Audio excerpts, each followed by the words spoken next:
Dahil ba nakakangiti pa rin tayo sa gitna ng kalamidad, ay basta na lang natin tanggapin ang kahinaan ng sistema.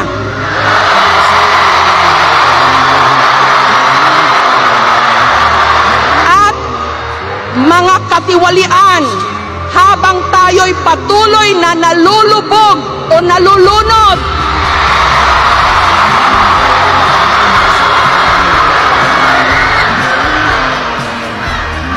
sila kaya ang maya't maya lumusong sa baha.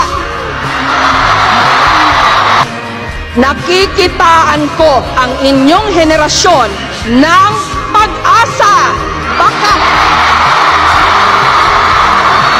Baka kayo ang matagal nang hinihintay na pagbabago. Hindi ang mga huwad na salita at puro pangako ng mga politiko.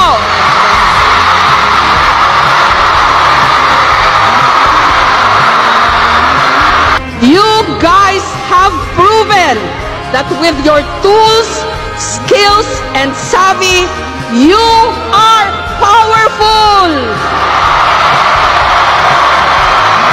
So please, get involved, participate, use your voice, ask the hard questions, and please